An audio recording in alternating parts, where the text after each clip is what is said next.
Son las 7 de la mañana, las 6 en Canarias. Matinal Cadena SER. Con Julio Guerra. ¿Qué tal? Buenos días. Es Sábado Santo, sábado de procesiones, de vacaciones, de festivales y sí, también hay noticias. Porque aprovechando que España mira a otro lado, el PP comunica que Alberto Núñez Feijóo no asistirá a la toma de posesión de Alfonso Fernández Mañueco como presidente de Castilla y León. Sohaib Nadi, buenos días. ¿Qué tal, Julio? Buenos días. Feijóo evitará la foto del primer gobierno autonómico en el que entra la ultraderecha de la mano del PP. No dice que no quiera ir, sino que no puede, ya que ha llenado la agenda del martes de encuentros con los agentes sociales que le impedirán salir de Génova. Y en Madrid, el escándalo de las mascarillas. El alcalde Almeida compatibiliza ahora la defensa del ayuntamiento con el ataque a la Fiscalía. El Ayuntamiento de Madrid solo paga a la empresa. La relación que luego tuvo la empresa con los dos comisionistas, nosotros ignorábamos cuál es y los pagos que se habían realizado. ¿De quién depende la Fiscalía? ¿De quién depende? Porque a lo mejor, si sabemos responder a la pregunta de quién depende, sabremos responder a la pregunta de por qué solo se investiga tanto los contratos del Ayuntamiento de Madrid y de la Comunidad de Madrid. Ese de quién depende se lo preguntaba sonriendo el alcalde, que sabrá la respuesta por la experiencia de gobierno de los populares. Este Viernes Santo nos ha dejado un nuevo crimen de violencia machista en Vilanova del Camí, en Barcelona. La víctima se llamaba África, se había separado del acusado de matarla, pero él no lo aceptaba. De confirmarse, este será el 11º crimen machista en lo que llevamos de año. Radio Barcelona, Andrea Villoria. Cuando la policía local de este pueblo, a 60 kilómetros de Barcelona, llegó al domicilio de la mujer, su expareja estaba golpeándola con una silla. Todavía estaba viva, aunque tenía heridas muy graves. El agresor hirió también a una hija de la mujer, que acabó con cortes al intentar defender a su madre. In situ, los policías detuvieron al acusado, un hombre de 42 años, sin denuncias previas por violencia machista y que ya no vivía con la víctima, que se había separado de él. La ambulancia se llevó a la mujer a un hospital comarcal, donde descubrieron que tenía también 2 puñaladas en el pecho, así que la derivaron de urgencia al macrorrecinto hospitalario de la Vall d'Hebron de Barcelona, donde finalmente acabó muriendo ayer por la tarde. Está previsto que el presunto homicida pase a disposición judicial este fin de semana. Recuerden que el 016 es el número de atención a las víctimas de la violencia machista. No deja rastro en la factura, pero hay que borrarlo del registro de llamadas. Y también en Barcelona, en la ciudad, pendientes del tiroteo esta noche en la Barceloneta. Este era el momento en el que llegaban los Mossos d'Esquadra al lugar de los hechos. 2 hombres subidos a una moto paraban el vehículo para disparar a otro de 34 años. Una bala perdida hería en el pie también a un niño de 8 años que pasaba por allí. Los 2 heridos se encuentran fuera de peligro y los Mossos buscan a los autores de los disparos. En Ucrania esta mañana se han escuchado explosiones en Kiev, en la capital, y en la ciudad del Lviv. Y Zelensky advierte al mundo en una entrevista en la CNN. Todo el mundo debería estar preocupado por la posibilidad de que Rusia utilice armas nucleares. No hay que tener miedo, dice, sino estar preparados, y cifra entre 2.500 y 3.000 los soldados ucranianos que dice habrían muerto en el conflicto. Esta noche, en un mensaje en vídeo, el presidente de Ucrania asegura que el país está más cerca de entrar en la Unión Europea y que presentarán pronto a la Comisión Europea los documentos que les remitió en su momento Ursula von der Leyen. También del exterior, Twitter intenta ya oficialmente que el multimillonario Elon Musk no se haga con el control total de la compañía. Ya han anunciado que pondrán en marcha una medida que se conoce como la píldora envenenada. ¿Y esto qué es, Nieves Goicoechea? Es una maniobra que pueden hacer los accionistas de una empresa cuando se ven en peligro ante adquisiciones hostiles. La directiva de Twitter podría utilizar 2 soluciones para defenderse: ampliar el consejo de administración y permitir a los accionistas comprar acciones por debajo del precio del mercado y revenderlas más caras para diluir el poder de Elon Musk, o bien, si se produce la OPA hostil, permitir que los accionistas críticos compren títulos a Elon Musk con descuento. Esto haría que la inversión del magnate sudafricano fuera menos rentable.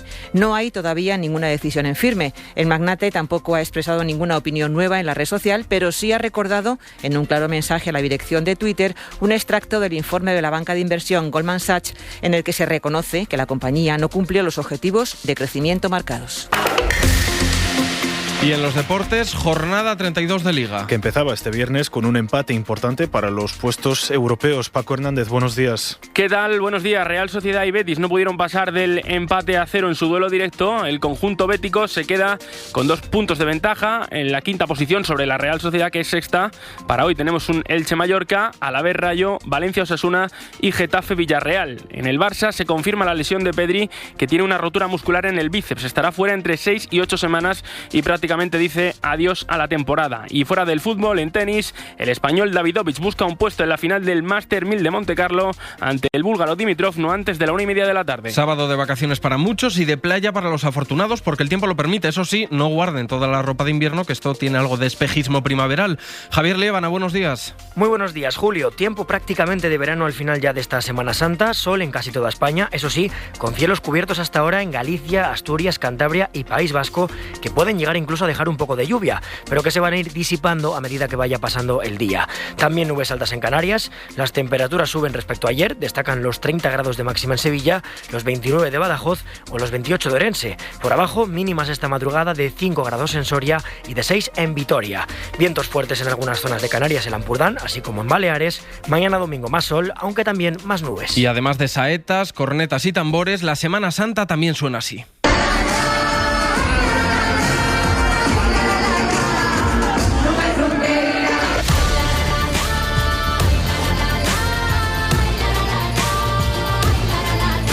Son las Tanxugueiras en el Festival Sansan.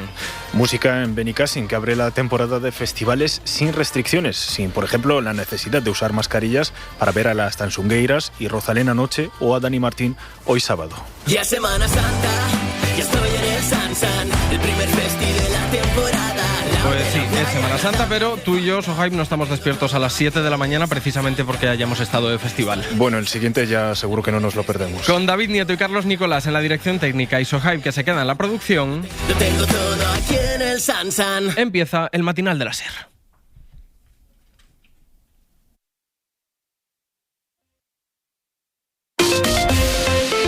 Matinal Cadena SER. Julio Guerra. Hay 3 días al año en los que no se imprimen los principales periódicos de nuestro país. Son el día de Navidad, el día de Año Nuevo y hoy, Sábado Santo, con la excepción de Cataluña, Comunidad Valenciana y Baleares, ellos sí que tienen periódicos hoy. Así que, a priori, la tarde del Viernes Santo no es mala para anunciar algo que no te interesa que se le dé mucho bombo y aprovechar para que se diluya entre el ruido. Del ruido de los tambores de Calanda rompiendo la hora, por ejemplo, del tráfico de la Operación Salida.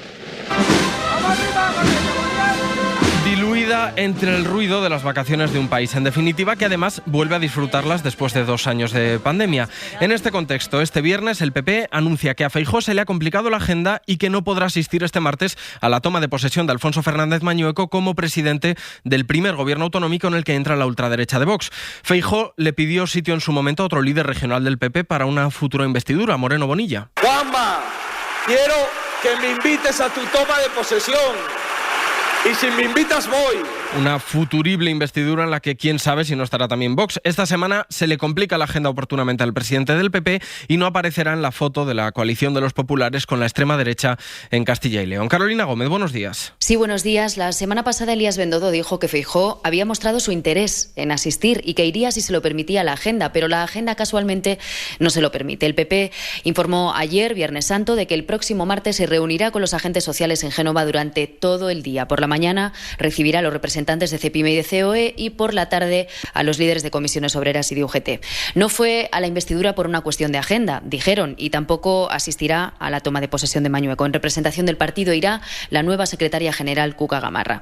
Esa ausencia del líder no es habitual. A la última toma de posesión, por ejemplo, del propio Mañueco en 2019 asistieron Pablo Casado, el entonces líder del PP, y el expresidente Mariano Rajoy. Pero Núñez Feijóo hace equilibrios. Mientras no cierra la puerta a alcanzar acuerdos con Vox, evita la foto con Santiago Abascal, una imagen que a todas luces le resulta incómoda porque supondría bendecir in situ la entrada de la extrema derecha por primera vez en un gobierno desde la llegada de la democracia. Además de lidiar con la ultraderecha, el PP lidia en Madrid con el escándalo de las mascarillas, los 6 millones de euros de dinero de todos los madrileños que se llevaron 2 comisionistas en lo peor de la pandemia.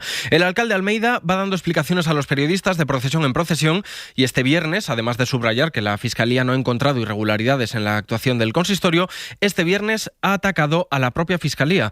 Radio Madrid, Virginia Sarmiento.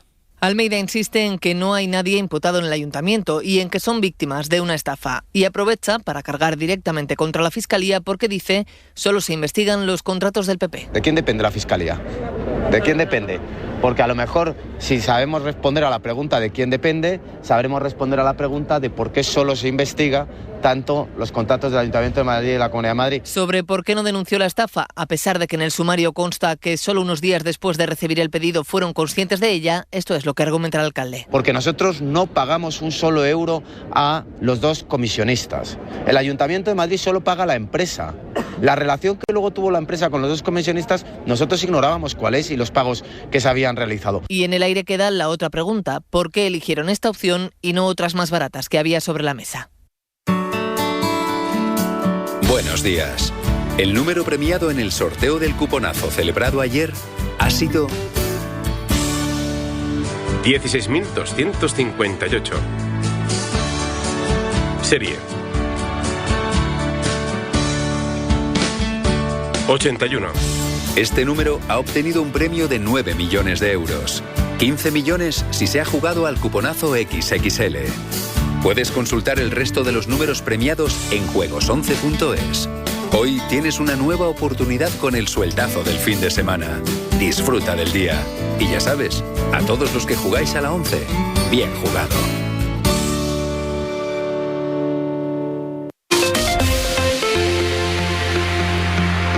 De la guerra en Ucrania, a las palabras de Zelensky que escuchábamos en portada, sumamos la situación sobre el terreno. Rusia continúa la ofensiva en el Donbass, especialmente en Mariupol. Allí la situación es extrema. Los rusos cada vez se acercan más y el gobernador regional dice que la ciudad ya no existe. Victoria García. En Mariupol está la planta de metalurgia más grande de Europa. Tiene más de 7 kilómetros cuadrados y agrupa la mayor fábrica de procesamiento de hierro de toda Europa. Esta fábrica pertenece a Metinvest, que es a su vez propiedad del hombre más rico de Ucrania. Pues allí es donde los rusos están teniendo la mayor resistencia desde que empezó la guerra.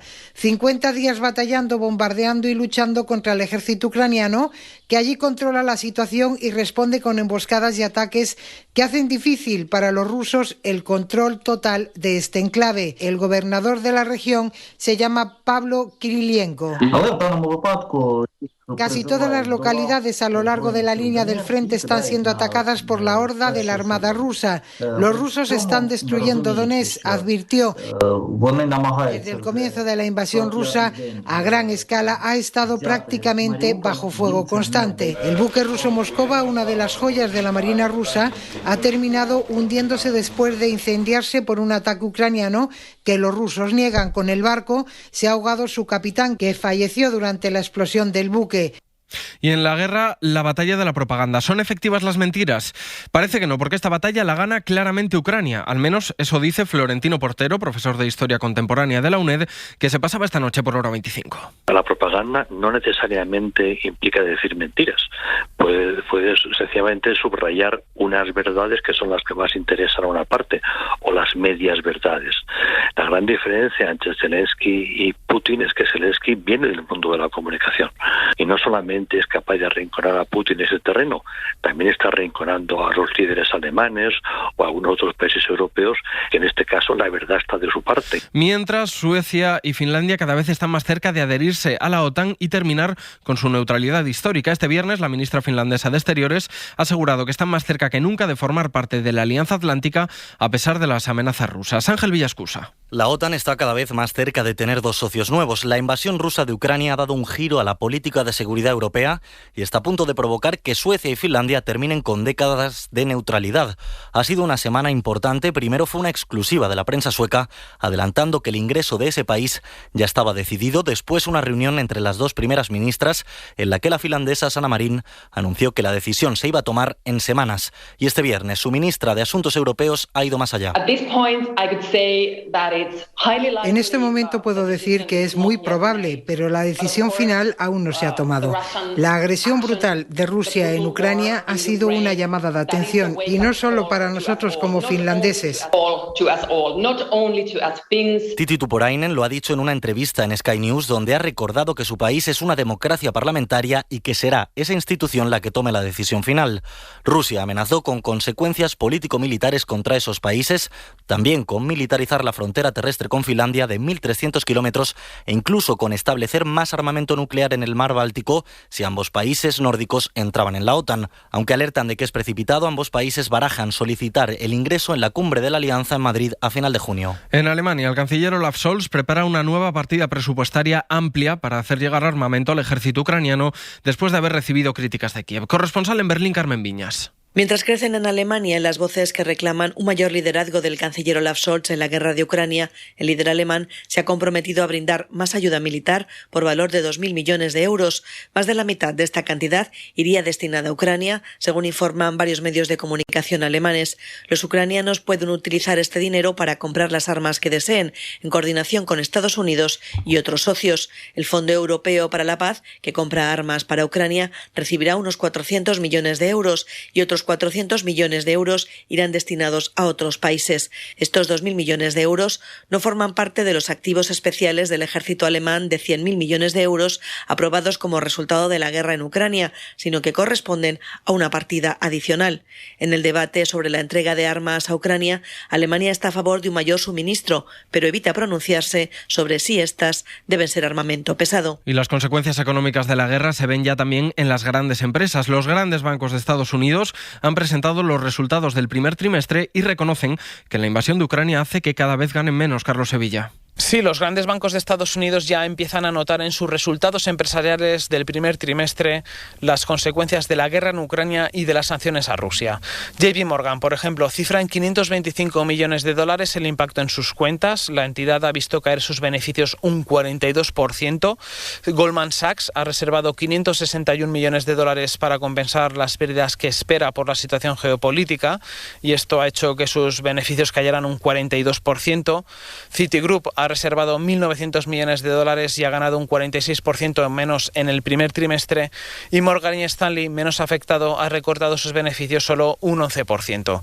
Además, la agencia de calificación Moody's ha advertido de que Rusia entrará en default, en suspensión de pagos, el próximo 4 de mayo, si antes no paga en dólares 2 bonos soberanos que quiso pagar en rublos. Por cierto, que Italia ha recuperado este año su tradicional Vía Cruces de Viernes Santo después de 2 años sin poder hacerlo. Signore Gesù, que sei stato tradito con un bacio. Pero ha derivado en polémica porque en una de las estaciones del Vía Crucis participaban 2 amigas, una rusa, otra ucraniana, un símbolo que pretendía hacer la Santa Sede de reconciliación, pero que no ha gustado nada en Ucrania. Y no es la primera vez que ocurre. Roma, Joan Solés. La rusa Alina y la ucraniana Irina han llevado la cruz solo en la 13ª estación del Vía Crucis presidido por Francisco en el Coliseo de Roma, y ello ha mitigado el malestar de la comunidad y representantes de Ucrania en Italia, que habían considerado inoportuno y ambiguo aceptar en la procesión a una mujer rusa en plena guerra. El Papa es objeto de duras críticas estos días, incluso en el seno de la jerarquía eclesiástica, porque en sus numerosas intervenciones pidiendo la paz, negociaciones, con sacrificios si es necesario ha dicho, y que se depongan las armas, no ha condenado de forma clara el régimen ruso por la invasión. El Vaticano evitaría así que empeoren sus relaciones con la Iglesia Ortodoxa de Rusia, que sí apoya a Putin. Sin embargo, también Francisco ha reaccionado con dureza ante estas críticas contra los periodistas que las difunden. Lo ha hecho en un escrito dirigido al presentador argentino Gustavo Silvestre, quien ha dado a conocer algunos párrafos de la carta del Papa. En esas informaciones se encuentran algunos pecados de los 4 en que suelen caer los periodistas: desinformación, calumnia, difamación, coprofilia. Duro, duro. Este sábado, desde las 2 de la tarde, hay Liga, hay Carrusel. 4 partidos en juego: Elche-Mallorca, Alavés, Rayo Vallecano, Valencia-Osasuna y Getafe-Villarreal. ¡Mira que viene Moncayola, Moncayola!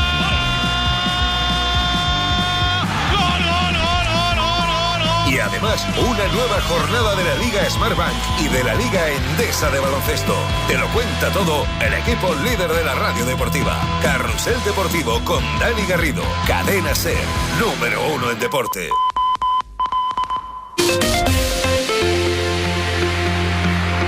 En Francia continúa la campaña electoral ante la segunda vuelta de las presidenciales, que será el domingo de la semana que viene. Este viernes, coincidiendo con el aniversario del incendio de la Catedral de Notre Dame, la campaña ha sido en clave religiosa y hasta un arzobispo ha señalado el candidato al que votará. Corresponsal en París, Sara Canals, buenos días. Buenos días. Marine Le Pen se desplazó ayer hacia el sur, en la Provenza, donde una mujer musulmana le interpeló sobre su posición respecto al velo, que Le Pen quiere prohibir en toda Francia. Yo soy una hija de una ancienne combatante de l'armée française que ha fait 15 años de servicio militar. Esta mujer le dijo que es hija de un militar francés y que empezó a llevar velo por convicción a los 50 años, a lo que Le Pen le respondió que no, que ella cree que hay barrios donde las mujeres que llevan velo son juzgadas y marginadas. Fue uno de los varios momentos de tensión de su desplazamiento, y es que también fue abucheada y tachada de fascista varias veces. Ayer, por cierto, se cumplieron también 3 años del incendio de la Catedral de Notre Dame, así que ambos candidatos se centraron en el electorado católico. Macron visitó las obras de la catedral en calidad, eso sí, de presidente, y también recibió el apoyo explícito del arzobispo de Estrasburgo para la segunda vuelta. El gasoducto que une España con Marruecos y a su vez con Argelia, a través del cual recibíamos el gas de Argelia hasta que este país lo cerró por su mala relación con Rabat, va a volver a funcionar, pero no como lo hacía hasta ahora, sino en sentido contrario. Marruecos comprará gas licuado en el mercado internacional y utilizará las plantas españolas de regasificación. Este gas se transportará a Marruecos a través de ese gasoducto Magreb-Europa. Informa Sonia Moreno. La ministra marroquí de Energía, Leila Benani, anunció ayer en Rabat que España pondrá a disposición de Marruecos sus infraestructuras de regasificación del gas natural licuado para luego transportarlo a través del gasoducto Magreb-Europa. Es la infraestructura por la que Argelia suministraba gas a España y que cerró el 31 de octubre por la crisis diplomática que libran Argelia y Rabat. Ahora se invertirá el sentido del flujo de este conducto para permitir transportar gas natural desde España a Marruecos. Es la primera vez que Marruecos compra gas no licuado y no lo va a importar de España ni del mercado europeo. La licitación lanzada por el país vecino se conocerá en los próximos días y va a permitir el relanzamiento de 2 centrales eléctricas en el norte y el este del país, que contribuyen ambas con cerca del 10% de la electricidad consumida en el ámbito nacional. En Jerusalén este viernes se han producido enfrentamientos entre las tropas israelíes y manifestantes palestinos en la explanada de las mezquitas, el lugar sagrado de las 3 principales religiones monoteístas, en los que más de 150 personas han resultado heridas. Esta misma madrugada, el portavoz del Estado de Estados Unidos se mostraba profundamente preocupado y pedía contención y evitar acciones provocativas. Víctor Olazábal. Iba a ser un viernes de gran rezo en la mezquita de Al-Aqsa y hasta allí acudieron centenares de fieles con banderas de Hamás y de la Organización para la Liberación de Palestina. Lo que en principio parecía una marcha reivindicativa terminó convertido en una batalla de piedras contra los soldados israelíes, que usaron balas de goma, bombas de fogueo, empujones e incluso bombas de gas dentro de la propia mezquita. Se oyeron también explosiones en el Muro de las Lamentaciones y acabaron siendo fuegos artificiales detonados por los manifestantes. El resultado, alrededor de 150 palestinos heridos, también varios policías israelíes y al menos 300 palestinos detenidos. Es el último episodio de una semana en la que han muerto 8 palestinos en enfrentamientos con el ejército de Israel. Y noticia económica positiva, porque este sábado trae un alivio en los bolsillos porque desciende el precio de la luz, baja un 22% y es el más bajo desde que comenzó la guerra en Ucrania.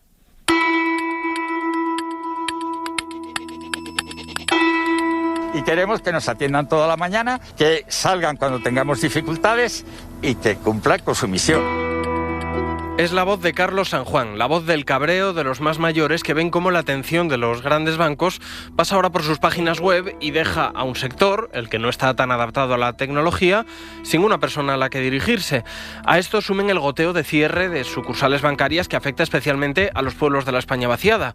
Carlos San Juan llevó 600.000 firmas al Congreso en febrero. ¿Qué tal? Que me alegro mucho de verle. Allí se encontró con la vicepresidenta Nadia Calviño y un compromiso. Yo espero que de aquí a final de mes podamos tener un plan de medidas eficaces que se pongan en marcha inmediatamente. Y unos días después, Calviño trasladaba el compromiso de la banca, un protocolo por el que se comprometían las patronales bancarias a priorizar la atención a los mayores, la creación de líneas telefónicas específicas para ellos y de adhesión voluntaria. Compromiso voluntario de los bancos. Esto decía Calviño. Yo creo que los bancos, como todas las empresas, tienen que ser conscientes de que no solamente trabajan para sus accionistas. En estas semanas, las entidades financieras han cobrado conciencia de que este es un tema muy importante. Pero han cobrado conciencia los bancos, como decía la vicepresidenta. En 2020 ERTE, en Castilla y León echaron el cierre prácticamente el 10% de las sucursales de bancos, 179 oficinas. Y el goteo continúa porque Radio León, Óscar González, buenos días. Buenos días. Porque esta semana hemos conocido que, por ejemplo, allí, en León, se avecina una oleada de cierres de sucursales, concretamente de Unicaja, uno de los principales bancos de nuestro país. El cierre de sucursales se ha convertido en un goteo constante mes a mes desde hace ya varios años. En León, solo de Unicaja, el pasado mes de marzo bajaron la trapa 7 sucursales. Esta próxima semana lo van a hacer 4 más y antes de junio cerrarán otras 5. El plan inicial, firmado con los sindicatos a finales del pasado año, era aplicar un cese progresivo de actividad desde enero hasta noviembre de este 2022, pero la entidad ha acelerado todo este proceso. Tienen prisa por deshacerse de estas pequeñas oficinas, dicen los sindicatos. Lidia Alonso, Comisiones Obreras. Nos han comentado en la segunda fase que iba a hacerse ahora el 25 de abril y no nos dijeron exactamente. Sí que esperábamos que fuera para mayo, pero se ha adelantado, pero no nos han dicho los motivos, la verdad. Esta política de ajustes bancarios ha provocado que en barrios como El Húmedo, tal vez el más popular y bullicioso de León Capital, especialmente en fines de semana como este, ningún banco tiene ya oficina. Hoy ni vecinos ni turistas tienen ni siquiera un cajero en el que sacar dinero en esa zona. Y de las 16 que cierran, la mayoría son en los pueblos. También hay cierres en León Ciudad, pero 11 bajan la persiana en pequeñas localidades de la provincia. Aunque los pueblos también se rebelan, y ya hay ayuntamientos, Óscar, que han decidido mover las cuentas municipales y dejar de trabajar con el banco que les cierra la oficina del pueblo. A los vecinos de estos pequeños pueblos esta decisión les supone mucho más que un mero cierre. Dejan de tener banco cerca de su casa y tendrán que desplazarse en muchos casos más de 20 kilómetros solo para acceder a un cajero automático. No dejé ni cajero, es que ni avisaron. Nosotros como ayuntamiento ni nos dijeron nada. Nos enteramos por la calle que habían cerrado. Esta gente confió en estos bancos toda la vida. En el campo se ha gastado mucho dinero, pedido muchos préstamos, se ha cumplido. Los bancos hicieron su negocio. Ahora que ya es gente mayor, pues les dejan sinceramente tirados. Lo dicen los alcaldes de 2 de estos municipios afectados, Sabero y Pobladura. 1.500 habitantes entre ambos. Se sienten en una pelea de David contra Goliat, pero avisan, no se van a quedar cruzados de brazos. Hemos estado recogiendo firmas también que las vamos a mandar inclusive a Málaga, a la central, porque esto ha sido, no va más. La gente está disgustadísima, sabes que estos pueblos es mucha gente mayor, pues la idea es quitarle a Unicaja la cuenta del ayuntamiento. Son sus únicas armas, aunque son conscientes de que serán solo pequeños arañazos en la cuenta de resultados de estas macroentidades cuya liga parece estar cada vez más en las grandes ciudades y en las bolsas. Matinal Cadena SER, con Julio Guerra. En Matinal, los deportes. Empate en el duelo directo que abría la jornada 32. Paco Hernández, hola de nuevo. ¿Qué tal? Buenos días. Real Sociedad y Betis terminaron 0-0 su decisivo partido por los puestos europeos. El Betis, que en una semana disputará la final de Copa del Rey, se queda por delante en la clasificación con 2 puntos más, quinto, y la Real Sociedad en sexta posición. Silva, además el futbolista de la Real, fue expulsado por decirle al árbitro vete a la mierda. Los entrenadores, tras el partido, Imanol Alguacil y Manuel Pellegrini. Si alguno ha merecido ganar por oportunidades por juego, ese equipo ha sido el nuestro. Resultado justo, 2 equipos que se anularon a través del fútbol. Sabíamos que la Real ya está preocupada de los 4 goles que le habíamos hecho los 2 partidos anteriores. Se cerraron bien. El rival del Betis en esa final de Copa será el Valencia, que juega hoy a las 6:30 contra Osasuna, partido para el que se esperan rotaciones. Sobre la situación de la plantilla, el técnico valencianista José Bordalás. Si comparamos plantilla, por ejemplo el Villarreal, no podemos compararnos en estos momentos. A nivel histórico el Valencia es un club mucho más grande. Tenemos que ver la realidad, y la realidad actual toda la sabemos, ¿no? La jornada de hoy se completa con otros 3 partidos. A las 2, Elche-Mallorca, 4:15 a la vez Rayo, y a las 9, Getafe-Villarreal. Mañana, turno para el Real Madrid, el líder, que visita al Sevilla a las 9, y el Atlético recibirá al Español. El Barcelona jugará el lunes contra el Cádiz, tras una semana muy difícil con la eliminación de la Europa League ante el Eintracht y con más de 30.000 aficionados del equipo alemán en las gradas del Camp Nou. Las explicaciones de Joan Laporta, el presidente, sobre la situación que se vivió en el estadio culé. De una forma irregular, 34.440 entradas fueron a parar a manos de alemanes. El club no vendió directamente estas entradas a los aficionados alemanes. No se puede culpabilizar al club por las conductas impropias o irregulares que hayan hecho personas que han comprado estas entradas y las han hecho llegar a los aficionados alemanes. Por cierto, que en el Barça se confirma la lesión de Pedri, rotura muscular en el bíceps que le tendrá fuera entre 6 y 8 semanas. Se podría perder lo que resta de temporada. Para hoy, también de fútbol en segunda división, 2 partidos destacados de la jornada 36. A partir de las 8:30, derbi asturiano en el Molinón entre Real Sporting de Gijón y Real Oviedo. Y a las 6:15, el Valladolid-Almería, tercero contra segundo. El ganador de este encuentro podría terminar la jornada líder. Tras el empate del Eibar, 2-2 contra Las Palmas, también se jugó el Amorebieta 1, Mirandés 0. Y fuera del fútbol, hoy cita con el tenis. El español Davidovich busca un puesto en la final del Master 1000 de Montecarlo ante el búlgaro Dimitrov, no antes de la 1:30 de la tarde. Pues así terminamos. Ahora empieza el cine en la SER con Pepa Blanes. La información vuelve en media hora en A Vivir con Lourdes Lancho, aunque lo tienen todo en cadenaser.com y en las redes sociales de la radio. Pasen un buen sábado. Adiós.